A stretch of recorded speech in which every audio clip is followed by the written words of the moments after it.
समुद्र की गहराइयों में एक ऐसा योद्धा जन्म ले चुका था जिसकी कहानी सिर्फ लेजेंड नहीं बल्कि हकीकत थी। यह है दो दुनियाओं के बीच फंसे एक इंसान की कहानी जिसे तय करना था कि वह किसका है, जमीन का या समंदर का। पेश है एक्वामैन की पूरी कहानी।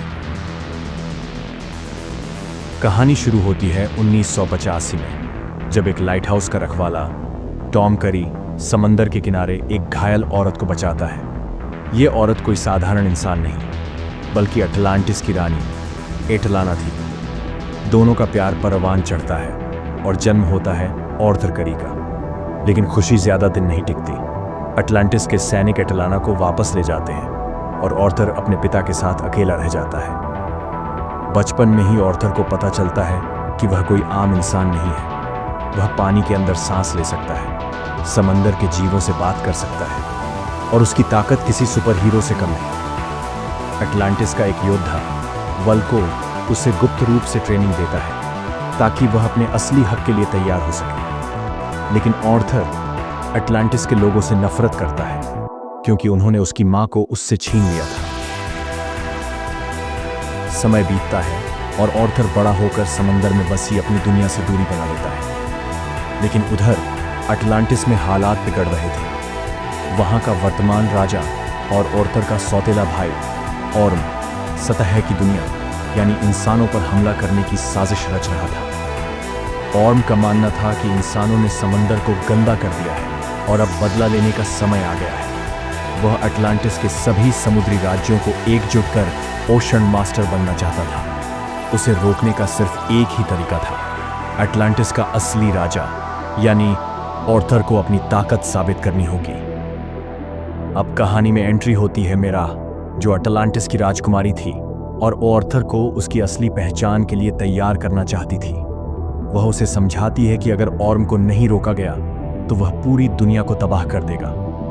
पहले तो ऑर्थर मानने से इनकार करता है, लेकिन जब ऑर्म की वजह से एक बड़ी सुनामी टॉम करी के लाइट हाउस को तबाह कर देती है, तब ऑर्थर को एहसास होता है कि उसे कुछ करना होगा। मेराह और ओनर्थर अब निकलते हैं लीजेंडरी त्रिशूल की खोज में, जो सिर्फ एक सच्चे राजा के हाथ में आ सकता था। अगर ऑर्थर इस त्रिशूल को हासिल कर लेता तो वह ऑर्म को चुनौती दे सकता था। लेकिन यह सफर आसान नहीं था। रास्ते में उन्हें एक खतरनाक दुश्मन का सामना करना पड़ता है, ब्लैक मंटा। वह एक भाड़े का समुद्री डाकू था जिसका पिता ऑर्थर की वजह से मर गया था। अब वह बदला लेने के लिए आया था। एक खतरनाक लड़ाई के बाद ऑर्थर ब्लैक मंटा को हरा देता है, लेकिन मंटा कसम खाता है कि वह एक दिन वापस आएगा और ओनर्थर से बदला लेगा। यहीं से उसकी कहानी अगले पार्ट के लिए तैयार हो जाती है।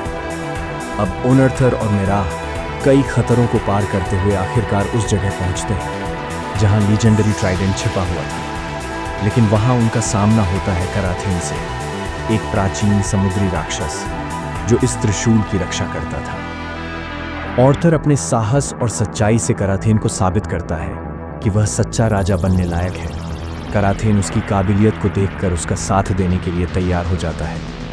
ऑर्थर त्रिशूल उठाता है और इसी के साथ वह अपनी किस्मत खुद तय करता है। अब ऑर्थर अपने असली हक के साथ अटलांटिस लौटता है और ऑर्म को चुनौती देता है। समुद्र के अंदर इतिहास की सबसे खतरनाक जंग छिड़ती है। एक तरफ ऑर्म की विशाल सेना, दूसरी तरफ ऑर्थर, मेराह और कराथेन। लड़ाई में ऑर्थर अपनी शक्ति, बुद्धिमानी और त्रिशूल के दम पर ऑर्म को हरा देता है। लेकिन यहाँ एक ट्विस्ट आता है। ऑर्थर अपने भाई को मारता नहीं बल्कि उसे जिंदा छोड़ देता है। वह कहता है, एक सच्चा राजा सिर्फ ताकत से नहीं बल्कि दिल से बनता है। ऑर्म हार मान लेता है और ऑर्थर को नया राजा स्वीकार कर लेता है। अब अटलांटिस को उसका असली राजा मिल चुका था। ऑर्थर यानी एक्वामैन अब सिर्फ अटलांटिस का राजा ही नहीं बल्कि दोनों दुनियाओं, जल और थल का रक्षक बन चुका था। और इस तरह एक लाइट हाउस में जन्मा एक आम इंसान समुद्र के इतिहास का सबसे महान योद्धा बन गया। लेकिन उसकी असली परीक्षा तो अभी बाकी थी, क्योंकि समंदर की गहराइयों में कई और रहस्य छिपे हुए थे। अगर आपको ये वीडियो पसंद आई है तो लाइक करें, शेयर करें और सब्सक्राइब करना ना भूलें